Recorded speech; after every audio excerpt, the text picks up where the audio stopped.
சகோதரர் பக்சிங் அவர்களின் ஊழியத்திலிருந்து விடாய் துணிக்கேற்ற வார்த்தைகள் நவம்பர் மாதம் 16ஆம் தேதி. நான் உனக்கு கேடகமும் மகா பெரிய பலனுமாயிருக்கிறேன் என்றார். ஆதியாகமத்தின் புஸ்தகம் 15வது அதிகாரம் 1வது வசனம். ஆரோன் அணிந்திருந்த மார்பதக்கத்தில் உள்ள 2வது கல்லிற்கு இசகார் என்று பெயர். அதாவது தேவனின் வெகுமதி அல்லது கூலி அல்லது பலன் என்று அர்த்தம். ஆதியாகமத்தின் புஸ்தகம் 30வது அதிகாரம் 18வது வசனம்.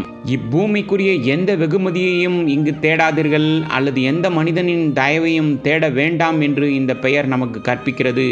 நீங்கள் யாருக்காவது இரக்கம் பாராட்டினால் அல்லது தேவனுடைய வீட்டில் எந்த ஒரு வேலையை செய்தாலும் எந்த மனிதனிடமும் வெகுமதியை எதிர்பார்க்காமல் அதை செய்யுங்கள்.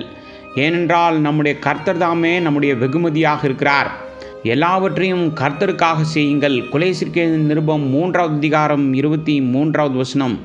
சில பள்ளி ஆசிரியர்கள் அதிகாரியின் ஆய்வுக்கு ஒரு வாரத்திற்கு முன்பே மிகவும் கடினமாக உழைக்கிறார்கள்.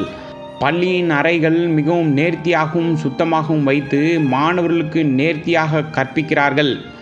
ஆய்வு அதிகாரி மாணவர்களிடம் விசாரித்தால் அவர்கள் சரியாக பதிலளிக்கிறார்கள்.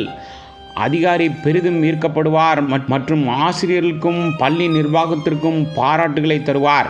ஆனால் ஆய்வுக்கு பிறகு காரியங்களை அப்படியே விட்டுவிடுகிறார்கள். பள்ளி அசுத்தமாகிறது, மாணவர்களுக்கு சரியாக கற்பிக்கப்படவில்லை.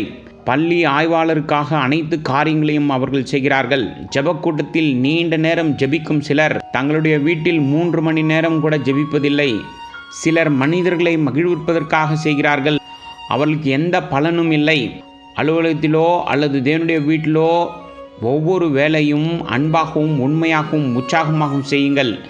சிறிய காரியங்களில் கூட உண்மையாக இருக்க கற்றுக்கொள்ளுங்கள். லூக்கா சுவிசேஷம் 16வது அதிகாரம் 10வது வசனம். நாம் எதை செய்தாலும் சொன்னாலும் அது அவருக்கும் அவருடைய நாமத்திற்காக மட்டுமே இருக்கட்டும். எல்லாவற்றையும் உண்மையாய் செய்ய வேண்டும் என்ற ஆவல் நமக்கு வேண்டும். இது நம்மை தேவனிடத்தில் நெருங்கி சேர வைக்கும்.